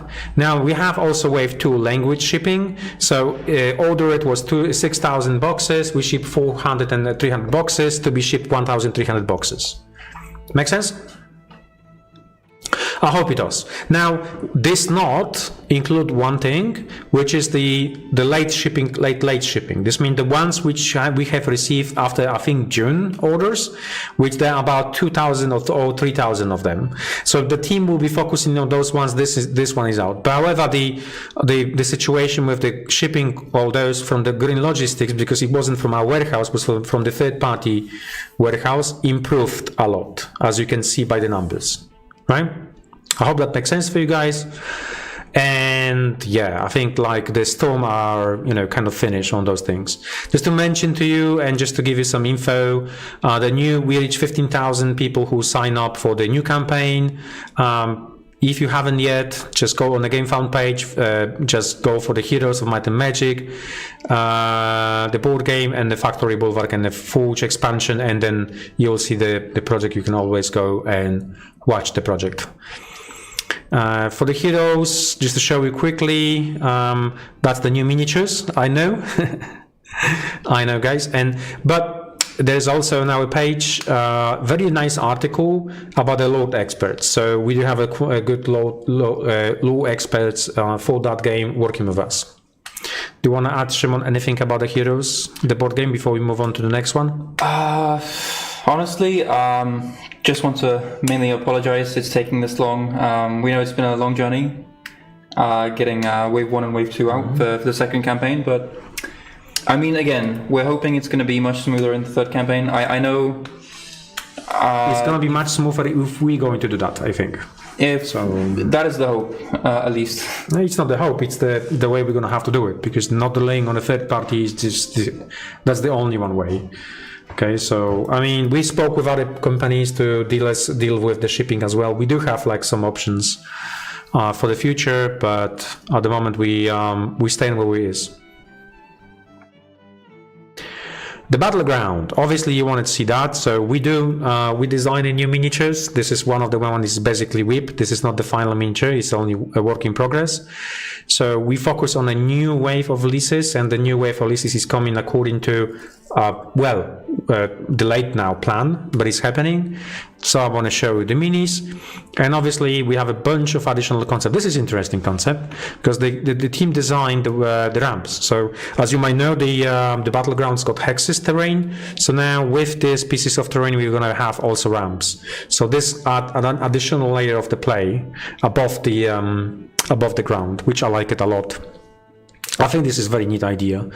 And then some concept for the upcoming miniatures. So there's a bunch of different additional concepts we have done for it. So I want to show you. There's about 3 more concepts, but I didn't include them here. Cool. Battlegrounds is clear. Battleground is clear. The card game, I want to show you some arts we did for the card game. As you might know, this is like the last of the things for the card game to be done. The camera, yes. So let's quickly switch the camera. Right, I want to show you some things. Just maybe pull the camera a little bit here. Pull that one away. I've got some Quake miniatures here. I'm gonna move to those things. Well, we can show them. Well, this brew. I mean, I can show them. Do you think they're gonna recognize what's that? If I show them? I mean, probably, yeah. You think so? I was referring to the Quake miniatures, but... Just quickly, I cover my term, but have a look on the quality and detail on those brews. It's just phenomenal, absolutely phenomenal. I haven't seen anything like that from my team done in a long time. But anyway, this is one of the future models. Let's say, I mean, whatever. Okay, so let's go back to heroes, by the way. So that's the pouch, and you wanted to see that one. So that we have already done. It's a magnetic lock on there. Holds 70 cards in your sleeves. I think 70, this is what I counted. But that's what it is. So you want to see that one, and it's there. Now let's move on to mats. I do have plenty, and camera won't show them. I don't think you're gonna be able to see the full quality of those things on that camera, but we have already mats. So these are the ones from Heroes, the card game. They came to us. I want to quickly show you the quality. Where you're going to get it.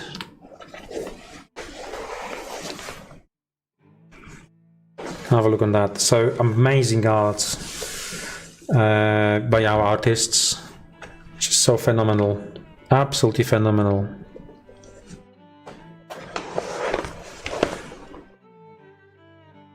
Cool. I mean, I'm quite happy that we decided to actually go for the half mat instead of full mat, because now we can see that you can play with the mat for your faction, so the faction specific one.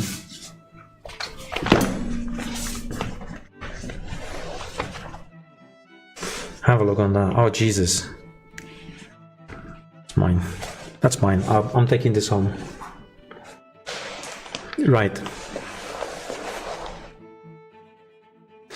Anyway, I hope you like what you see. This one is just like, why this one's got the printed back? Any idea why? I'm sure we'll figure out later. We figured out. What about this? No, this one is just normal plain one. Why this one's got it? Interesting. Anyway. Yeah, for Heroes, the card game, shipping is still planned towards the end of this year, I believe. That hasn't changed. We hasn't changed the shipping. I know my team told me that a little bit delayed on rules, but it won't affect anything, so there should be everything on time. And yeah.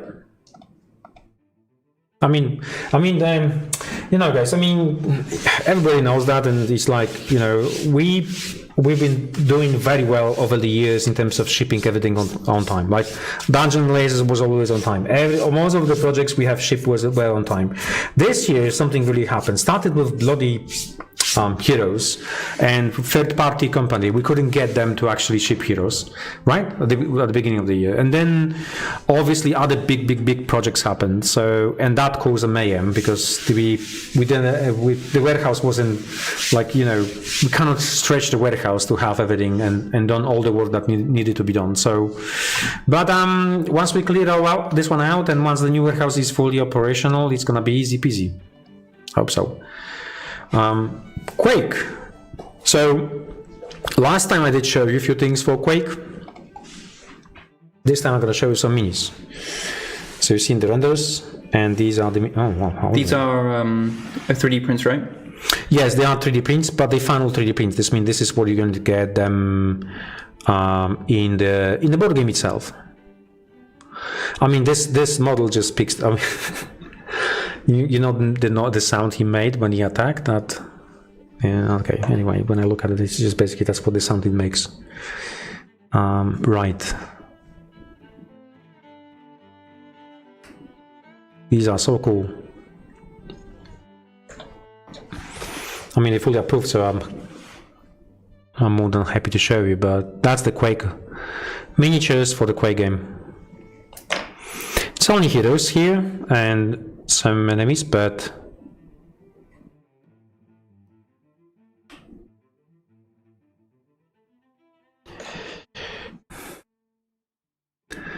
double barrel shotgun.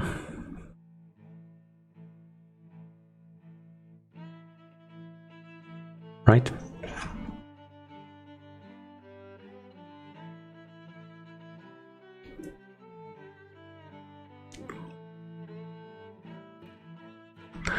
Cool. I hope you like the quality of the minis and the way we translated that game on the board game. It's actually quite interesting. It's it's not arena combat if you ask. Well, that's one of the optional game modes. Yeah, but game mode is just the game mode, and people usually wants to play the game how the designers create the game. So, yeah. Duskhollow. For Duskhollow, we also have a camera to show you. One second. So,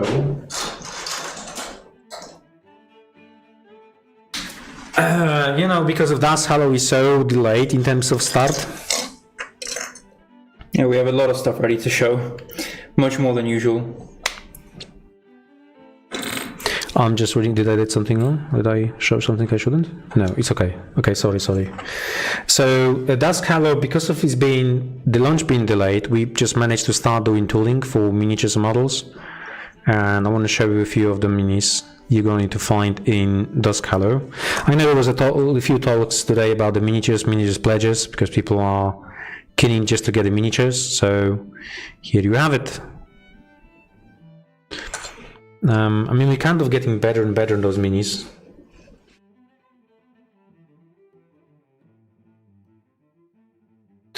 For those of you who already got our products, you should know that we kind of in plastic injection now know what we're doing. Designing wise is a different story, because we're not that advanced yet as the Games Workshop is in terms of designing miniatures for plastic injection. We are learning, but it's coming slowly. It will. We need about 3 years to catch up. 3 to 5 years, I would say, maybe a little bit less, but depending on the projects, obviously, because we have seniors, we have junior sculptors. So obviously, at the moment, senior sculptors, all the senior sculptors are in StarCraft project. With obvious reasons, but this being done by seniors and engineer sculptors. So semi-senior sculptors are basically looking after everything, like managing the other team. Are they pre-assembled? No, these are all plastic injection and... Oh my goodness, this is so cool. Look at that. Look at the face. Come on. It's so cool. But these are all plastic assembly. Yep. All glue. All glued, yes. Some of them just few parts. You don't have to assemble, this. These minis, actually, we designed them to be easy to assemble. This model, it's like 3 parts only, so... But you get such a great model, plastic injection model, so yeah. Hey, look at that.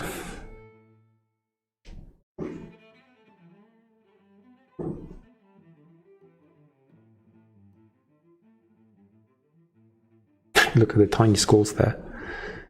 Like bubbles, but no, they're not skulls. Cool. That's me at work. Just trying to poke the dead horse. We need a dead horse, exactly, next to that model. I'm sure you can fit it in a scatter train, maybe. Yeah. In the stretch goals. Obviously, that's only small portion of minis. There's gonna be much more minis in there. So, but yep.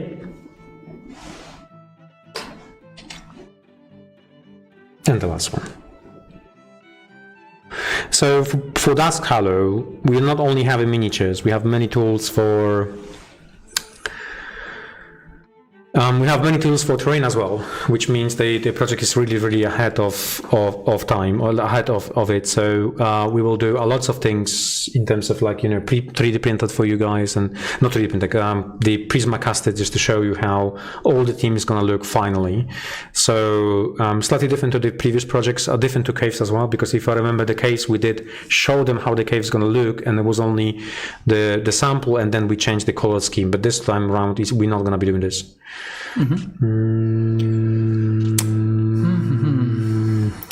are the questions we have? That thing we need to solve that. I mean, social media people that they're getting bundles, but they're not getting any tracking. So we will have to fix this one maybe once and for all at some point. I mean, that was about like specific types. But like, again, usually it's just like we just ship what we have in stock right now. Sometimes we have a certain type more in stock than others, and that's where you can like see a specific shipping wave. If so, like some people will receive like a specific set for some time, but it usually changes like pretty often. This question is interesting because it states like that 2000 mineral points game can be quite long. Is it? I think we managed to get like games constantly in 2 hours mark, so it's not that bad for the tournament miniatures game, like all in 2 hours. I think it's probably like mainly once you get like used to the game, you can probably get it down to like 2 hours. But the people who have maybe a little bit less experience, it may take a bit longer. Or if you're just prone to AP, like I am. How is the StarCraft affecting other products being shipped? It is. It is like big time. So, but we said, well, okay, we have to clear one project. We cannot like have 3 projects because none of the projects is going to be shipped. So. That's what it is. We shipping that, and then we find out we have no DM board. So we was like, okay, great. It froze again for me. 1 second. Let me just. Okay, moves again. Do you have any more collabs with Wizard of the Coast and only for terrain? At the moment, just terrain.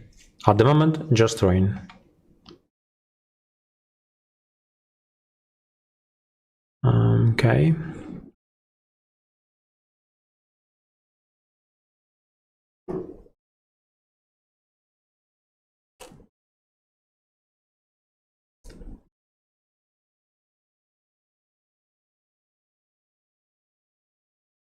Yeah, I will look into those things, like the shipping tracking numbers and everything, because it is fully automated. So I don't understand what maybe some link is broken there.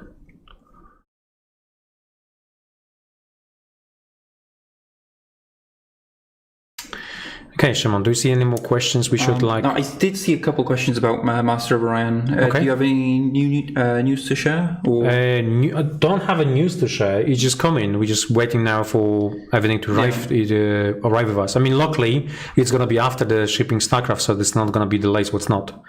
Question to Jarek, since you are a fan of the Dust Tactics 47, are you aware it's a spiritual successor, Dayfall's 90, 4090? Oh, I wasn't not.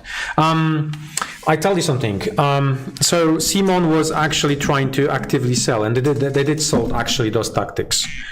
And I don't know, man. They really wanted a little bit too much money, in my opinion, for those tactics. And I pulled my bid at the end. Am I regretting this one? A little bit. But the question, we already have enough projects. That's what I'm saying. The whole reason why we decided, when I decided to, okay, I don't going to investing that much money at the moment into that IP, was because we have so many projects to be done, delivered and made. Then it will cause our own other projects and the ones which we started, many of them we started, to be delayed any further, and we cannot afford that. So I said, if we're going to invest that money, we're probably going to get that money back in 5 years' time, and it's a little bit too long. We are fishing for other IP. I am personally fishing for other IP. We will see how this one works out. I hope it will. If so, we're gonna have a quite interesting IP. Like, own it, not like leasing, just own it.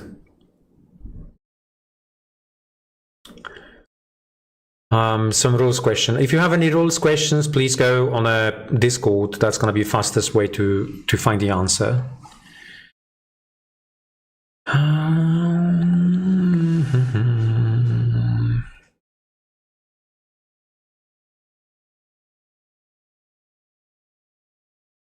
the warehousing is holding the shipping. So yeah. It's we back on track now, or unpacking and shipping through a yeah.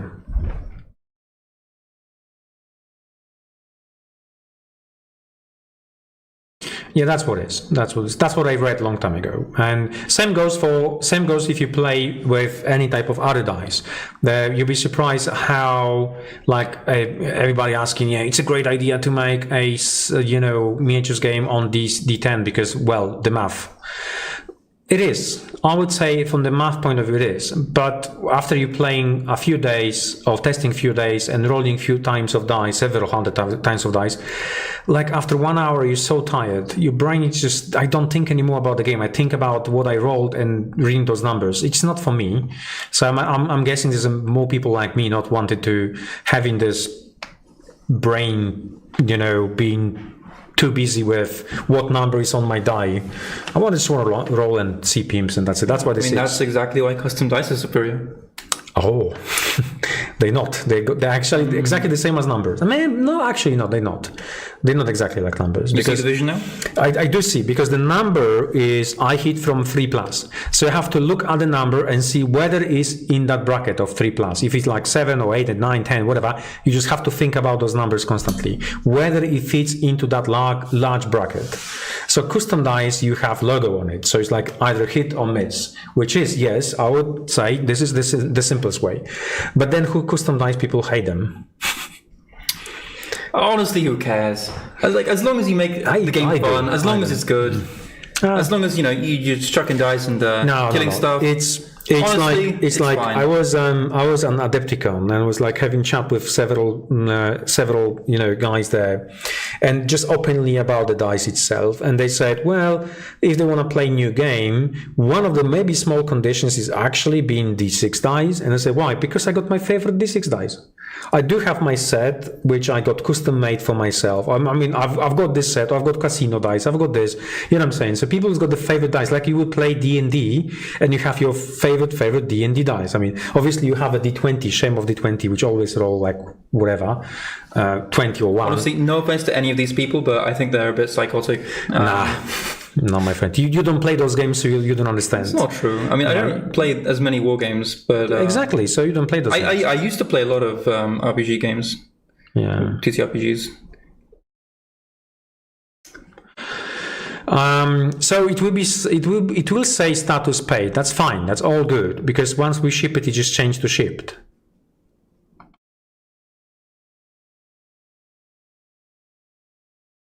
Oh, okay, that's the good one. Yeah, many people have already received their package, which includes the core rulebook. However, some haven't received the book. If I ordered the starter set directly from you, will I get the book? Yes, it's only people that have directly ordered from us and have the 2-player starter that will get the book.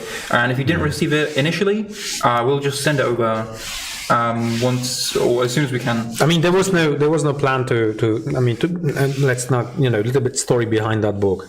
There was no plan to make this book happen, like printed so early. I wanted to wait a little bit longer because it's a fresh new game, it's a brand new rules, and in general we needed something to flush out a little bit. But then we said, okay, the project will be delayed a little bit. People are gonna wait, people are gonna be upset because of that. So let's maybe give them a little bit of small gift. So that was the idea here. So the book is printed, is soft cover, it's not hardcover, because for hardcover we would have to wait another 4 weeks. And no, you don't want to wait another month just for the book. You just really want those miniatures and put them on a table, right? So we go for the soft cover for the speed, basically, not for the saving. What's not? It's basically the speed. Yeah.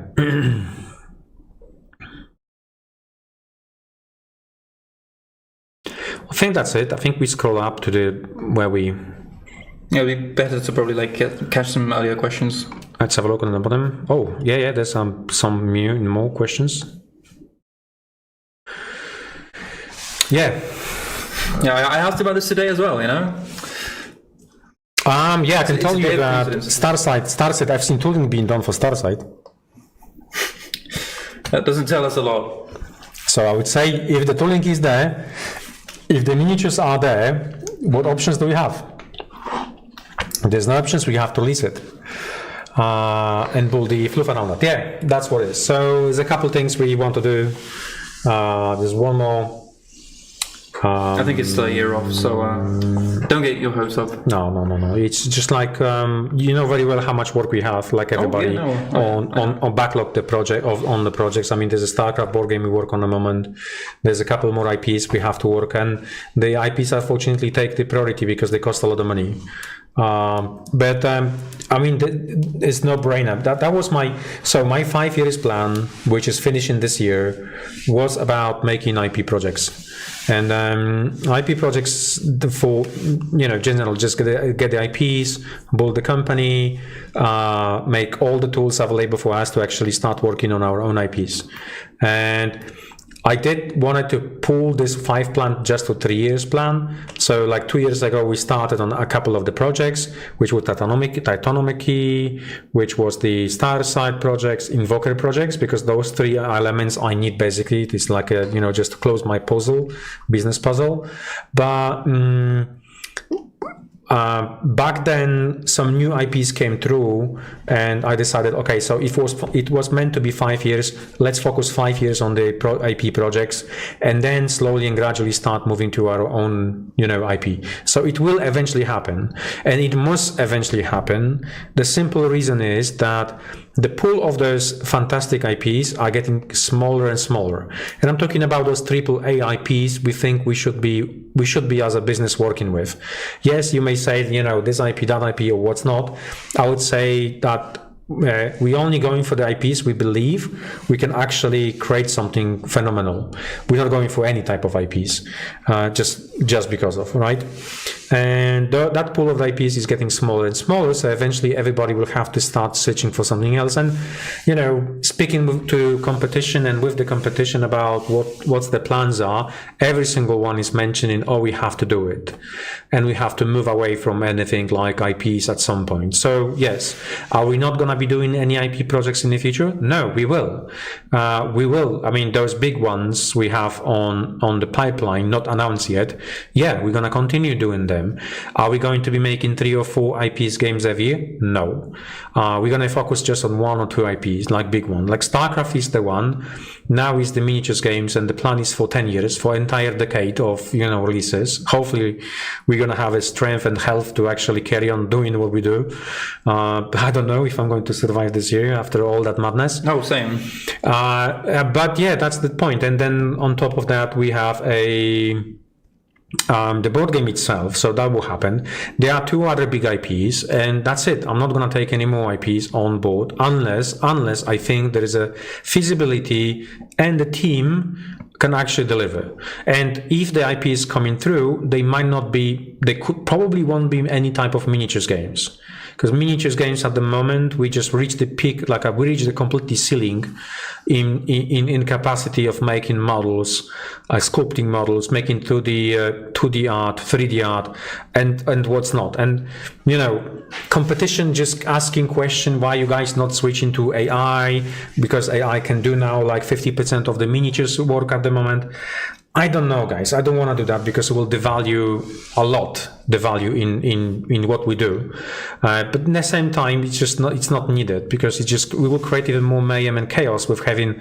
If we have to maintain 5 games, how are we going to do that? Like, what I'm saying, with the current team we have. So we could do it, but they need to be different genre. So let's say we have miniatures games, we have tabletop board games, and we have like tabletop card games.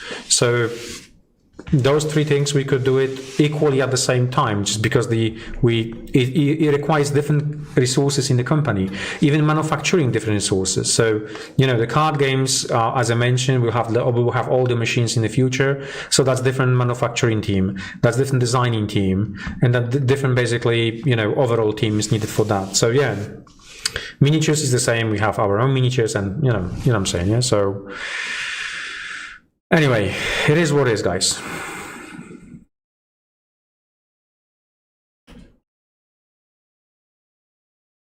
Yeah.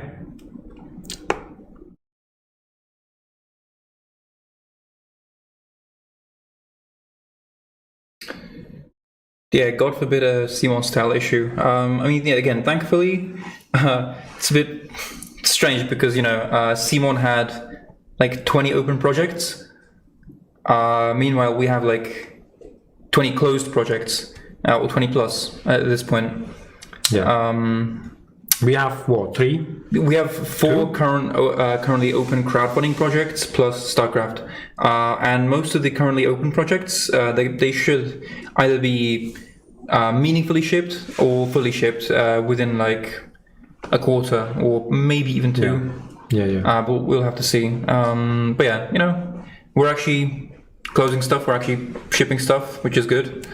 Of course, this year has been quite turbulent when it comes to delays. We are hoping to solve that moving forward, though. Again, this year was just crazy chaotic. I'm sure we've said this like a couple times now, but yeah, we are looking to power through. Yeah, man. I mean, it will happen. It will happen. I mean, it's just basically a little bit of disruption in the force at the moment through everything, which, the StarCraft project, I did say it's the biggest one for this company ever at the moment, and probably is going to stay the biggest project for some time till we switch like full steam with our own IP in the future, or maybe combine several games in one IP and became like similar large. But, it is what it is. Mm-hmm.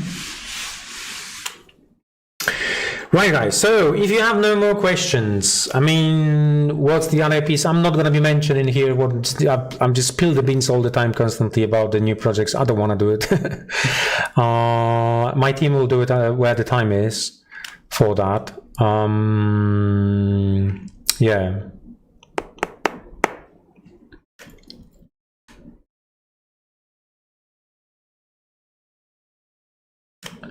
I mean, I think the tournament pack will be just available to.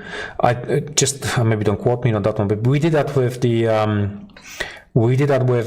tournament pack for Battleground, where it was available on our store for 25, I think, euro, and you have like a special miniature in there and some small content. So it will be available to purchase, like the tournament pack for the tournament organizers. Or, even if you just want to run a small tournament for yourself.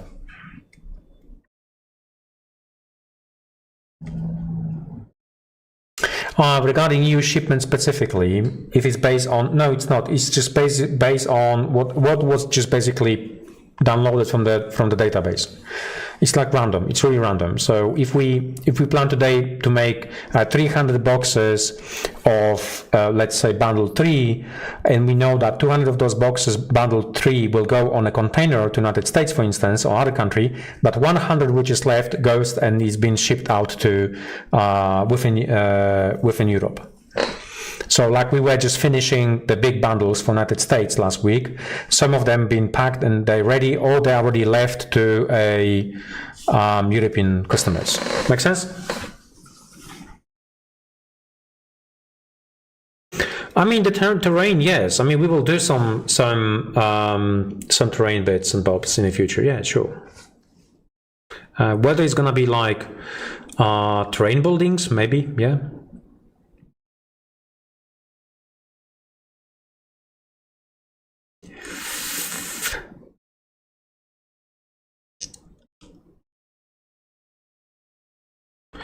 Hey, thank you for your comment. Thank you. We're trying to give you as much. I mean, everybody criticized me for talking too much or showing too much or whatever. I don't think so. I mean, I think a bigger issue is more like showing sneaky peeks and my marketing team complaining about Jarek, it's meant to be for us. It's not just that. Of course, as we grow as a company, we will have to start implementing like certain procedures which may seem a bit corporate, but they do have a reason for existing. I do believe like standardization of communication, I think, is a big one. Yes. In like when these AMAs first started, we only had like maybe 2 projects or 3 maybe in total at the same time. Yes. And everyone was on the same page. Everyone knew what was going on. Now, not so much. Now there's just a lot of stuff to keep track of, and it's many project managers at the same time. Yeah, things get lost, and also communication with backers, with fans in general, is also a lot more difficult. So sometimes something like gets maybe announced here on the live stream a bit earlier, than in like an official announcement, and then maybe some people get mad because why are we? Why Jarek spilled the beans again? They didn't provide the proper feedback, right? Should I go for the rulebook? Should we go for the rulebook, for StarCraft rulebook? You think you can just entertain them for a few minutes? Go through the questions. I'll be back in 1 minute. Okay, well, you're stuck with me now, so late to the party, UK delivery date. If you roll back, there was like a really nice graphic that showed off exactly when the UK containers are going out. But we will release a proper update early next week as well for because I assume you're talking about StarCraft. Is Rampart a dead project? We talked about this a couple of times, but in its current state, we're not planning on releasing any new sets. We will be planning a rework if time allows in the future, though.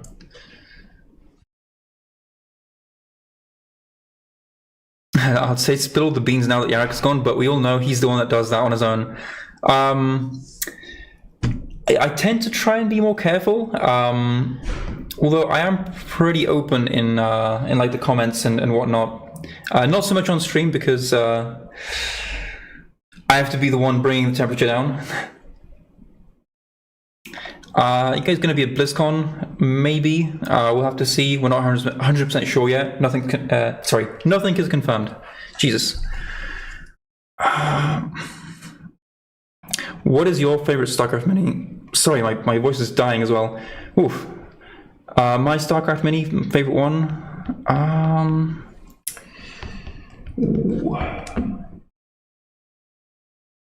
I don't want to be boring and just say Siege Tank, but I mean it's a nice one.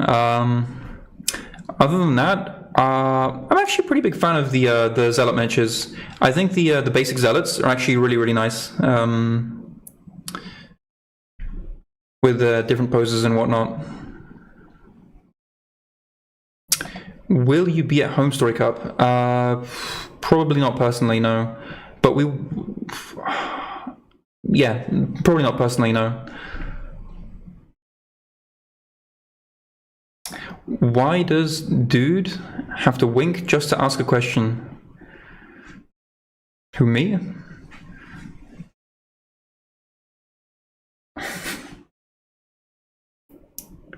Jeez, these questions are coming in at record pace right now. Will Heroes of Might and Magic 3 still be available? Yeah, so it's going to be available post-campaign. It's going to be a retail release. After that, we also have the third campaign where you can grab everything. And after that, there's going to be another retail release. And we'll probably be done with the board game for after that. Will you guys personally be at Gen Con? So we do have a specific US team, so the Polish team won't be there. I believe I will be present at Gen Con, just not the stands, to my knowledge, right? What? How are we looking at Gen Con? We still planning to go there? What? Gen Con. What about Gen Con? Say again. Because you was like saying, you were trying to like kidnap me to Gen Con. Yeah. So we're going to be there personally, probably not at the stands though, right? We're going to be on the stand, but not working the stand. Okay, well there you go. So if you want to have a chit chat, then we can do that. Okay, we will be available for a chit chat. Hey. You found it. Found it. Actually, I was at the production. I was thinking maybe I should take this camera because this camera works on the Wi-Fi and take you through the production next time. But I believe at some point it's going to be basically cutting the signal. And we have to try that one. So anyway, sorry, I was running back and forth. I need to run through an entire warehouse. They were looking at me like crazy guy. What's happened? He's actually running. Anyway, guys, the rulebook itself. Labor of love, blood, and basically cries and everything. So it was. Let me just pull it a little bit like that. And as I mentioned, is a soft cover. It's not hard cover. It's not like paper, but this is basically the kind of magazine cover. It needed to be that way in order to actually get it out quickly.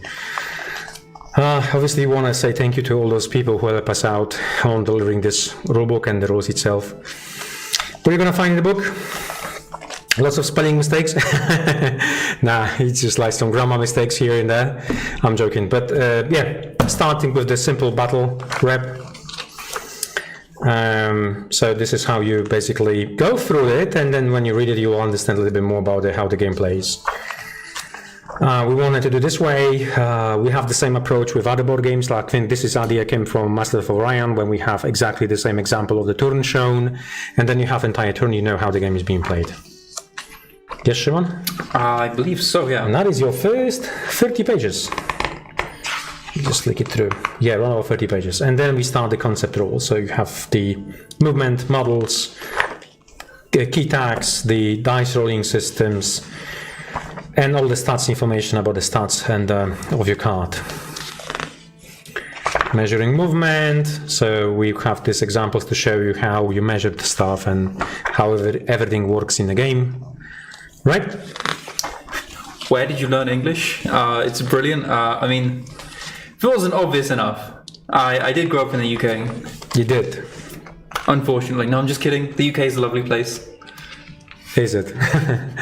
I mean, yeah. I mean, the food is great. It is great. I mean, it changed a lot. It did change. A little bit changed, I would say. I miss the food, you know? The Brexit wasn't the best idea, I would say. And after the Brexit caused many things, right? So, yeah. Lots of visual examples for you guys, and we have some fantastic arts from Blizzard we added into the book. And tables, why not? Wargaming, tables. No, this is just basically summary tables. So all of that here, you have here, right? It's quite good actually to get the summary tables. I love them. I really love the summary tables. It's just straight to the point. But if you want to have some nitty-picky rules, you just go back and read the right article, and you know you have exactly reference put down here. So if you want to read more about it, yeah. So we did like Albatros tips. So you have those things available for you. This is kind of my comments about the game itself, or what we think about the rules and how you should play the rules, basically, or why we have type of rules in the game. More pictures, no miniatures pictures, more miniatures pictures, I would say, and then I think this is the combat one. So then you have the combat explained with information where you find each of the stats, what you're looking at, and a little bit of designer note about the, well, we always put those designer notes, and then that basically explain the reasons and logic behind some of the rules. Yeah. That's not Firebat, by the way. Everybody asking this is Firebat. No, it's not. It's not Firebat. It's just painted red, the Marauders. So Firebat's got different weapons. So yeah. I mean, it's meant to be one, I guess, like representative, but it's like not the actual final. Yeah. It was just, you know, sneaky peek, I would say. Here's tiny small mistakes. We should have different factions here, or one faction models instead of two different factions. But it looks like 3 players being played instead of 2. But that's not the big problem. And then we have the final examples, and then we have a Ravager here, by the way. So that's painted Ravager. Soon available. Yep, another bunch of tables. And then the big one, so this is how you build your army. So explanation where you find information on the cards. I like those things. I mean, the rulebook without it was looking very bad, and the team just said, oh yeah, like we have to do something with it. And they come up with this idea of, you know, let's use what we have in the board game. So we're just going to be pointing out exactly where you're going to find all that information. I like that. And then the example of the army roster. We did examples as well, and you will find them on the back of the book. So that give you more information, or that give you some ready to play armies, I believe. Yep. Some summary again, lovely Kerrigan art. And this is where you find all the stats for the models and points as well, and all the upgrades points, because you won't find them on the normal cards, you will find them in the book. Now, when we update them, but at the moment there's no need for that, and everything seems to be smooth and okay in terms of balance. But at some point, please expect that we will have to go back to those points and see how they work and what to actually balance out, and we just need to collect more information, right? And here you have some army examples. So you can always, when you start your first game, just go here, you play Terran Starter, so you just select what you have here with all those upgrades, cost values. They haven't put the totals here. I think there should be totals here as well. But anyway, you have examples of different different armies, so you can play with those things. And then some more information about the terrain. So that's terrain layout. These elements you will find in the Founders Edition starter boxes. Oh, we have the Lost Temple ramp already there. So we did like sneaky peek. We showed you this one already. Yeah, and then some layouts, terrain layouts. So this been done because I was thinking that needed as well for you. Although the system is like, as I said, it's a sandboxing, so it doesn't specifically, you don't have to put specific terrain like that. You can do whatever you want because the game works with any type of terrain and any layout. But just for the starter players, if they want to just jump into the game instead of spending time of figuring out what goes where, you can use those things. That's ready for you. Okay, and then we have something with already ramps, so those things which are coming later. I mean, you have the example of the ramps here being connected, so two ramps being connected together, goes up and goes down that way, so yeah. That's it, guys. The end of the book is 140 pages. There is no fluff in the book. There is a reason for that one, why there is no fluff. The fluff will basically probably delay this game for about a year or so. So we couldn't get any new fluff done there. You're gonna find that book in the orders. The hardback, so the hardback will be also available at some point. We really don't know when, because at the moment we're only gonna have the softback, but probably towards the end of the year we will do something fun for you. No, it wasn't Firebat is coming, but it wasn't Firebat, which is basically have the that was the Marauder painted red, you know, as a sneaky peek, or yeah. Flip books sold separately? Never, my friend, never. Yeah, I'm never going to ask you to buy flip book. That's not how we play the game. So if we create ever fluff book, you're gonna get it for free, or maybe in a pack of something, but definitely not. I'm not gonna be selling books. We are not book company. We are. No. we're not book company. We're not gonna be selling books. That's for sure. Cool. Does the rulebook have learn to play section? Yes, the one which I showed you at the beginning of the book, which meant to be a learn to play section. So you just read the step by step, the order of the things happening on table. You might even replicate it on your table, so you get those miniatures. You follow basically the same steps like in that example, and that's the way you learn the principles and the basics of the gameplay of the turn and the gameplay itself. And then it takes you to more advanced rules. Right. What is the Protoss Broad War unit? Forgot the name. On top of boxes.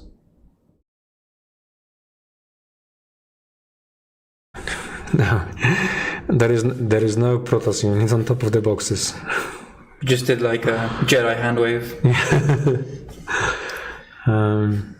There is no Protoss unit.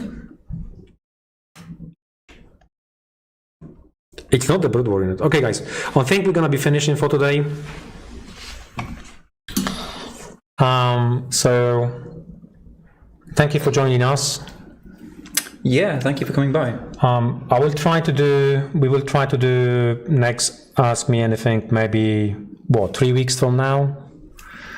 I mean, we need like 15 working days to get everything StarCraft out from this place. So should we maybe do like big last box send party? Record that one? What do you think? As long as it comes with pizza, I'm down.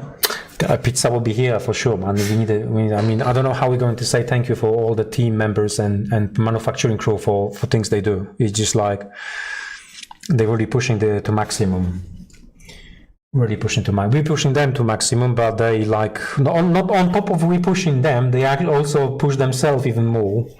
Like there was a competition yesterday, which shift is gonna pack more boxes. Like really, they were running like crazy, and no good. But speaking about this, like it's because like they're gonna burn out. I don't want gang wars or something. Oh, no, I'd say again. No, I'm just joking. Like well, yeah, it's fun. It's fun for them. I mean, there's something, but it's a lot of work and very hard work. So it's like, it's not mine, but it's still, heavy to all those things and lifting those boxes. Imagine like every single big boxes is like 20 kilos, something like that. Yeah, it's definitely tough work. So 20, thankfully we have AC, but it's still like tough work. So 20 kilo boxes, and they packed 800 or 900 yesterday on 2 shifts. So imagine that, lifting all those boxes. Like they don't need a gym anymore, but we joke this one. Honestly, this is internal joke. Yeah. Say again. Honestly, a bit nostalgic. My first days also looked like that here. No, you know that very well. Thanks for telling someone. Exactly. Stay hydrated, guys. So why this one translate to Polish? What's going on here? It's just auto-translating to English. Oh, okay. So, guys, thank you very much for... But it's to English, but when I actually flick over it, my mouse is actually Polish. Yeah, because that's what he originally posted in Polish. Oh, is it? Interesting. Cool, guys. So, thank you very much for joining us again. That's my first time, I said. And we'll see you in the next few weeks. I won't be promising when exactly, because it's going to be depending on the workload and the other things. I won't read that one out.